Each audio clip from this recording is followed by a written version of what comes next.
What we have here today is a new package designed by Jet-Lok for locking and sealing threaded fasteners. It's a two-part epoxy material that has a high temperature characteristic for multiple applications, which included threaded fasteners that you can lock in place, to pipe and pipe couplings for long-term storage and for also ease of application.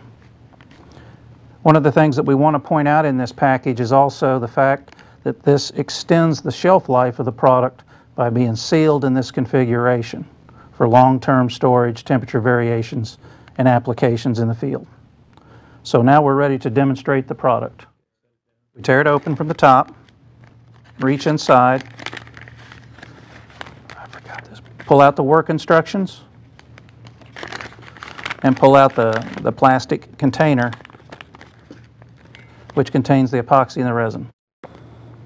The unique aspect of this particular packet itself is that it doesn't have a divider seal where you pull a straw out, which is conventional to the industry. What we've developed here is a way to extrude the epoxy material into the resin to cause a quick reaction, and it's very important that you pay attention to the middle seal because this keeps the two components separated. So as you roll the material, you need to have it laid on a flat surface, and you start pushing from the back. The material will begin to swell. Continue your pressure until you break through the seal. Keep rolling the material forward until it inserts itself into the clear gel. Unroll the packet and now start the kneading process back and forth to mix the clear liquid into the gray epoxy putty. This will take about 3 to 5 minutes to get thoroughly mixed. There is no heat involved with this, so that's not an indicator that you've made the reaction. The reaction has been made as soon as you put the epoxy putty into the clear liquid. It is finished.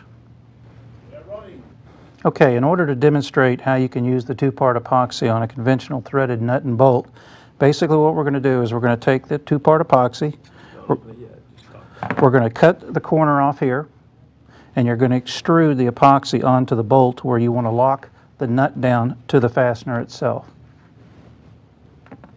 So now I'm ready.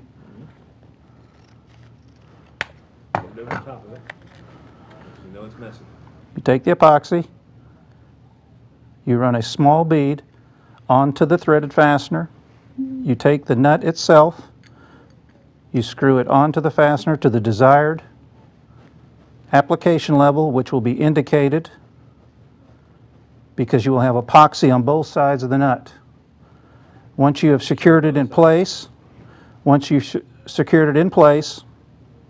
you allow it to set for 1 hour. You have 1 hour to work with this material, and this is a permanent installation. This will not come off.